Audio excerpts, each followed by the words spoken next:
There has never been so many ways to build opportunities in the game industry in Canada. The panelists that we meet today discuss how their companies meet the challenges of an ever-changing gaming landscape.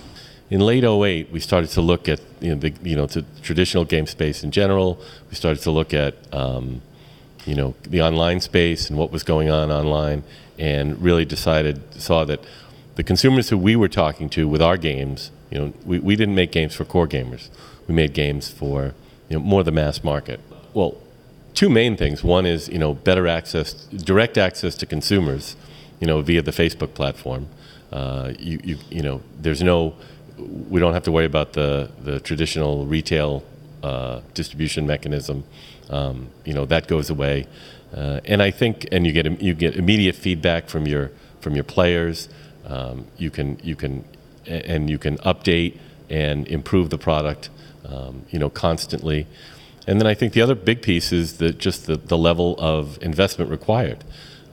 The games today, games on Facebook today, even though in the earlier days of Facebook, maybe you were talking $100,000, $200,000, $300,000 to make a pretty darn good Facebook game.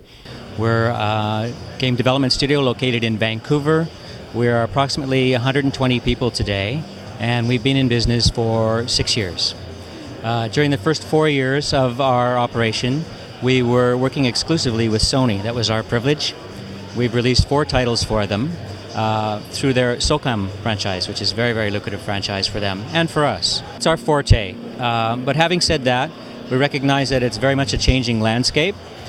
We're not going to abandon conventional development and traditional titles for consoles. As was mentioned earlier in the forum today, the OEMs and publishers have tremendous amount of capital investment in those platforms, the Xbox, the PS3 specifically, billions of dollars.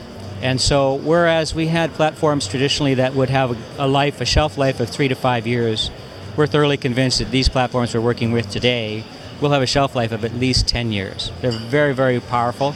The Move and Kinect are obvious improvements on the existing platforms that will help to keep consumer interest up in them. Now, having said that, we're a very mature management team. Our owner-managers work in the studio every day. We've all worked for multiple studios in the past. Some of us have built those studios up and sold them traditionally.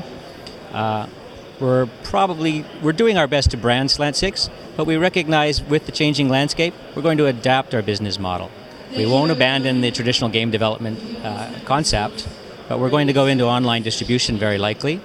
This is Nestor Avellano for ITbusiness.ca at the Game On conference in Toronto.